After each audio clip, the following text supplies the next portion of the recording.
The Little Match Girl. Most terribly cold it was, it snowed, and was nearly quite dark, and evening the last evening of the year. In this cold and darkness there went along the street a poor little girl, bareheaded, and with naked feet. When she left home she had slippers on, it is true, but what was the good of that? They were very large slippers, which her mother had hitherto worn, so large were they, and the poor little thing lost them as she scuffled away across the street, because of two carriages that rolled by dreadfully fast. One slipper was nowhere to be found, the other had been laid hold of by an urchin, and off he ran with it. He thought it would do capitally for a cradle when he some day or other should have children himself. So the little maiden walked on with her tiny naked feet, that were quite red and blue from cold.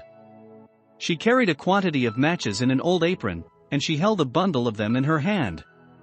Nobody had bought anything of her the whole livelong day. No one had given her a single farthing. She crept along trembling with cold and hunger, a very picture of sorrow, the poor little thing. The flakes of snow covered her long fair hair, which fell in beautiful curls around her neck, but of that, of course, she never once now thought. From all the windows the candles were gleaming, and it smelt so deliciously of roast goose, for you know it was New Year's Eve. Yes, of that she thought. In a corner formed by two houses, of which one advanced more than the other, she seated herself down and cowered together. Her little feet she had drawn close up to her, but she grew colder and colder, and to go home she did not venture, for she had not sold any matches and could not bring a farthing of money. From her father she would certainly get blows, and at home it was cold too, for above her she had only the roof, through which the wind whistled, even though the largest cracks were stopped up with straw and rags. Her little hands were almost numbed with cold. Oh!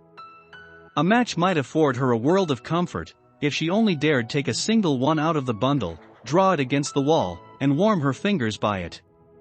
She drew one out. Risht! How it blazed, how it burnt! It was a warm, bright flame, like a candle, as she held her hands over it. It was a wonderful light. It seemed really to the little maiden as though she were sitting before a large iron stove, with burnished brass feet and a brass ornament at top. The fire burned with such blessed influence, it warmed so delightfully. The little girl had already stretched out her feet to warm them too, but the small flame went out, the stove vanished, she had only the remains of the burnt-out match in her hand. She rubbed another against the wall, it burned brightly, and where the light fell on the wall, there the wall became transparent like a veil, so that she could see into the room. On the table was spread a snow-white tablecloth, upon it was a splendid porcelain service, and the roast goose was steaming famously with its stuffing of apple and dried plums. And what was still more capital to behold was, the goose hopped down from the dish, reeled about on the floor with knife and fork in its breast, till it came up to the poor little girl, when the match went out and nothing but the thick, cold, damp wall was left behind. She lighted another match. Now there she was sitting under the most magnificent Christmas tree. It was still larger, and more decorated than the one which she had seen through the glass door in the rich merchant's house. Thousands of lights were burning on the green branches, and gaily colored pictures, such as she had seen in the shop windows, looked down upon her. The little maiden stretched out her hands towards them when the match went out. The lights of the Christmas tree rose higher and higher, she saw them now as stars in heaven. One fell down and formed a long trail of fire. "Someone is just dead," said the little girl, for her old grandmother, the only person who had loved her, and who was now no more, had told her, that when a star falls, a soul ascends to God. She drew another match against the wall, it was again light, and in the luster there stood the old grandmother, so bright and radiant, so mild, and with such an expression of love. "Grandmother!" cried the little one. "Oh, take me with you. You go away when the match burns out, you vanish like the warm stove, like the delicious roast goose, and like the magnificent Christmas tree." And she rubbed the whole bundle of matches quickly against the wall, for she wanted to be quite sure of keeping her grandmother near her. And the matches gave such a brilliant light that it was brighter than at noonday. Never formerly had the grandmother been so beautiful and so tall.